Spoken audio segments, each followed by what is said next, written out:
안녕하세요. 실장적 투자입니다. 경제적 해자는 기본적으로 실적이 느 정도 나오는 회사에 한정해서 경제 해자 유무를 판단하는 거거든요. 실적이 과시화되지 않은 종목은 경제 해자를 아예 논하지 않습니다. 기본적으로 뭐 최소 ROE 15 정도 나와야 되겠죠. 그런 종목에 한정해서 경제 해자를 논하고요. 굉장히 해자가 없다 하더라도 일시적으로는 높은 수익률이 나올 수 있기 때문에 높은 수익률이 어느 기간 나온다 해서 무조건 경제 해자가 있는 건 아니고요. 높은 수익률과 더불어서 일정 기간 그 수익의 지속성, 수익의 지속성이 있는 종목에 한정해서 경제 해자를 넣는 거고요. 또 그 지속성은 장단에 따라서 좁은 경제 해자, 넓은 경제 해자를 논하는 겁니다. 오늘 종목은 경제 해자가 있다고 생각이 되는 종목인데 아직 수익성이 엄청 높은 건 아니고요. 그리고 워낙 시총이 크다 보니까 앞으로 예를 들어서 아마존 같은 경우는 뭐 워낙 돈을 많이 벌잖아요. 벌고 이제 뭐 전 세계로 그 확장이 가능한 거고, 제가 오늘 논할 종목은 네이버인데요.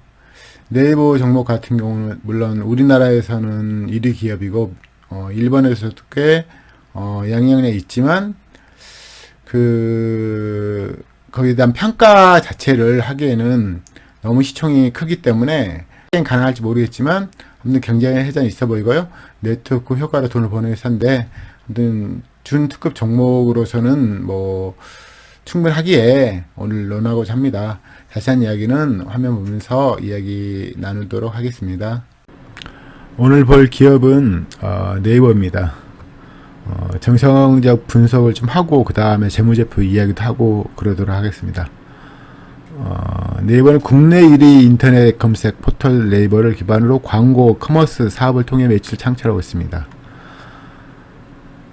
여기 주요 서비스별 영업 현황을 보시면 서치 플랫폼인 검색, 디스플레이, 커머스인 커머스 광고, 중개 및 판매 멤버십, 핀테크인 페이 서비스, 디지털 금융, 콘텐츠인 웹툰, 제페로, 스노우 등, 클라우드, MCP, 웍스, 클로바 등 보시면 영업수익 비중이 보면 서치 플랫폼이 45%, 커머스가 22%, 핀테크가 14%, 콘텐츠가 13%, 클라우드가 5%를 차지하고 있습니다.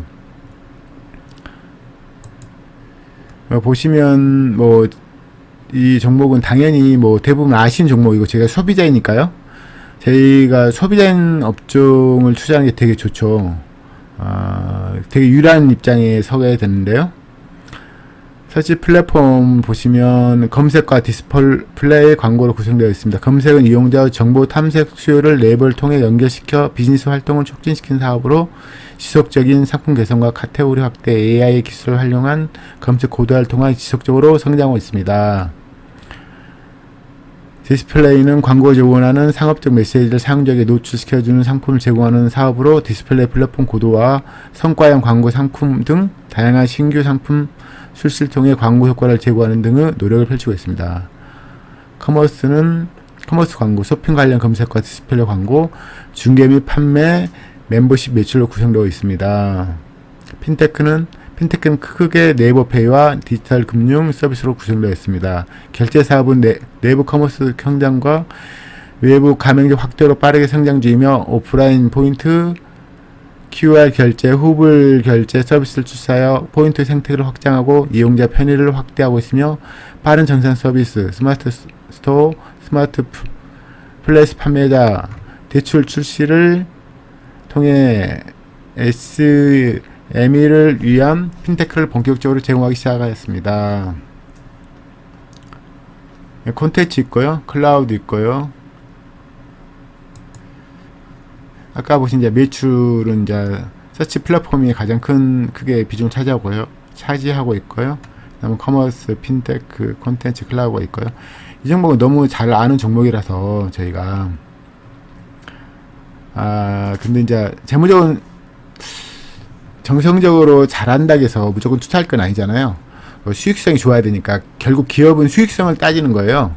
정성적 분석이라는 것은 결국 수익성과 연결되지 않으면 의미가 없거든요. 아무리 좋은 기업이라고 생각이 들지만 투자 대비 수익성이 안 나든지 매출 증가 안 하든지 이러면 투자할 가치가 없고 또 버는 게 비해 시총이 너무 크다. 그럼 또 투자할 가치가 없는 거죠. 그래서 재무적인 것을 좀 자세히 보도록 하겠습니다. 네이버에 대해서는 저희가 소비자 입장이기 때문에 정말 쉽게 다가갈 수 있는 업종이긴 하거든요. 근데 저도 네이버를 보유한 적이 한 번도 없어요. 이유는 좀 시총이 너무 크고 그런 이유가 많이 차지했고 또 의외로 ROE가 낮았어요. 근데 이제 2020년도에는 좀 성장도 많이 했고 보시면 여기 18년, 19년, 20년도 보시면 이제 이게 이런 핀테크 기업이랄까 뭐 네트워크 효과를 발휘하는 기업이 좀 각광을 받았죠. 미국이 각광을 받으니까 우리나라도 각광을 받은 그 효과 때문에 주가가 많이 올라갔고요. 그때 보시면 이때 이제 10만원 초반에서 46만원까지 올라갔거든요. 근데 이게 올라간 게 뭐 수익성이 보시면 이제 수익성이라는 것은 그러니까 매출액이 있고 또 의미 있는 수익성인 게 영업이익과 순이익인데 이 2020년도에도 이게 수익성이 크게 증가 안 했어요. 5% 증가했고 최근에도 보면 증가 안 하거든요. 근데 워낙 이제 이런 업종에 대해서는 각광받는 그런 붐이 있어가지고 주가 10만원대에서 40만원대 올라간 거죠. 그래서 이제 영업이익 증가 없는 주가 상승이었던 거예요. 어떻게 보면. 그래서 이제 너무 많이 올라갔기 때문에, 보시면 PBR이, 2020년도 보시면 이제 이거 이제 자본 총계가 커졌으니까 뭐 이렇게 계산이 좀 힘든데요. 아무튼 영업이익 증가 없는 주가 상승이 왔던 종목이고 이제 폭락적이 하고 이제 너무 비싸니까 당연히 뭐 수익실현 하는 거고요. 외인들이 보시면 외인이 작년이 최고가 샀었는데 그때는 외인이 거의 56%, 지금 53%, 뭐 엄청 많이 판 건 아니네요. 3% 정도 팔았는데 주가는 지금 반토막이 났죠. 그러니까 주가라는 게 어떻게 보면 수익성으로 주가가 올라가긴 하지만 어떤 시기에는 어떤 종목이 각광받고 이러잖아요. 그러면 이제 주가를 올리는 경우가 있죠. 근데 이제 수익성이 연동이 안 되면 수반되지 않은 주가 상승은 당연히 과도하게 주가 상승한 거고요. 또 어느 시기가 되면 수익성에 비해서 주가 많이 올라갔기 때문에 그 보유자들이 매도 치거든요. 일정 물량은 그런 전형적인 사례이고요. 그래서 보시면 2020, 21, 22 하시면 영업이 증가는 거의 없어요. 단지 이제 좋은 상황은 매출이 계속 증가하고, 근데 판가미도 증가하는 건데 이것도 이제 정상적인 상황이죠. 특급 종목은 대부분 매출도 증가하지만 판가미도 증가해요. 물론 판가미를 자세히 분석해야 되겠지만 판가미 중에 이제 가장 큰 비중한 건 인건비라든지 연구개발비라든지 판매 관리비라는 게 계속 들어가니까 그게 이제 나쁜 거라고 할 수는 없고요. 근데 주가에는 기본적으로 영업이 증가 안 하면 비싼 상황에서 영업이 증가 안 하면 주가는 하락이 되잖아요. 기본적으로 여기 있는 EPS는 이제 일회성인 거고요. 그래서 이제 기저효과가 있어가지고 올해는 지금 EPS가 엄청나게 다운된 거고요. 작년에 지금 ROE가 100이지만 이건 이제 영업이익에 기한 게 아니라서 일회성 수익에 의한 거라서 큰 의미는 없고요. 그러지만 이제 주가가 많이 올라갔기 때문에 지금 많이 떨어진 게 당연하게 떨어진 걸로 보이고요. 제가 네이버를 특급 종목으로 안 친 이유는 뭐 매출액 증가라든지 이거 보면 이제 굉장히 좋은 기업이죠. 정성적 분석에도 좀 좋아 보이고 뭐 1위 기업이니까 우리나라에서요. 근데 이게 문제가 매출 확장성이 조금 그러니까 이 시총 대비해서 매출 확장성 그러니까 이렇게 시총이 크잖아요. 근데 매출 증가는 좋은데 그래서 어떻게 보면 특급 정보 하려면 확장 가능성이 계속 커야 되거든요. 근데 이게 너무 큰 기업이고 시총도 너무 크고 그래서 이제 수익성 그거잖아요. ROE라는 것은 자본 투하한 것 대비 얼마나 수익이 나오냐 이런 건데, 아무리 회사가 좋더라도 자본이 커져버리면 ROE는 다운되는 거거든요, 무조건. 그래서 이제 그 ROE 증가분을 훨씬 상회하는 수익이 계속 나와야지 높은 ROE를 유지하니까요. 그러기엔 이게 좀 역부족이라는 생각이 들고요. 그러지만 대표 종목이기 때문에 외인이 당연히 많이 갖고 있고요. 뭐 최근 지금 최근 3년 동안도 매출이 계속 증가 중이에요. 단지 이제 판권을 많이 쓰니까 영업이익이 좀 증가가 더디고요. 이거 잠깐 보시면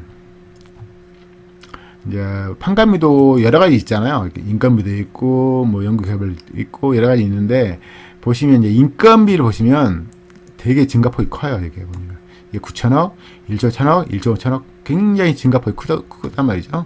이제 그런 말이 좀 많았죠. 또 이쪽 계통 사람들이 좀 그 인건비가 좀 높은데, 뭐 그래서 게임주 같은 경우 좀 정말 필요 인력 같은 경우는 스카우트 하는데 돈을 많이 들인다고 하잖아요. 그거 이제 뭐 카카오나 네이버 이쪽도 보면 그 첨단, 어떻게 보면 그런 쪽 사람들 몸값이 높기 때문에 뭐 계속 유지하기 위해서는 돈을 많이 줘야 되겠죠. 그래서 그런 기사도 많이 떴었는데, 아무튼 인건비가 크게 상승하는 그런 덕분, 보시면 이제 인건비도 크고 관리비도 크잖아요. 이 관리비도 어떻게 보면 인건비하고 비슷한 역할을 할 것 같은데, 아무튼 인건비가 꽤 높은 수준으로 커지기 때문에 결국 판관비가 커지고 매출이 크지만 영업이익이 안 나오는 상황이 되는 거죠. 그래서 어떻게 보면 좀 그 기사 보시면 그 알 수 있는데요. 아무튼 판관비가 꽤 증가하기 때문에 이게 이제 영업이 제대로 안 나오는 상황입니다. 그래서 보통 주가가 올라가려면 당연히 매출액이 증가해야 되지만 영업이익도 증가해야지 주가가 올라가는 게 당연시 되거든요. 왜냐면 자본이 계속 커지기 때문에 영업이익이 좀 높아져야 되겠어. 그런 점에서 부족한 기업이고요. 최근에 보시면 작년부터 외인이 계속 매도치고, 이 종목은 외인 종목이잖아요. 작년에 57%까지 갖고 있던 종목이니까 지금 53%도 한 4% 정도 매도 쳤고요. 최근에 개인은 어차피 최고점이 떨어지면 개인은 사는 거니까 최고점이 떨어질 때부터 개인이 산 거고요. 외에는 이제 너무 주가가 많이 올라갔기 때문에 보시면 이제 10만원짜리 40만원 올라갔으니까 수익 실현을 한 거죠. 일부 매도 치고. 원래 이제 좋은 종목, 외인이 볼 때 우리나라를 대표하는 종목 같은 경우는 주가가 많이 올라오면 일정 부분 매도 쳐서 수익 실현하고, 또 많이 떨어지면 다시 회수하고 다시 매수하고 이런 패턴이거든요. 항상.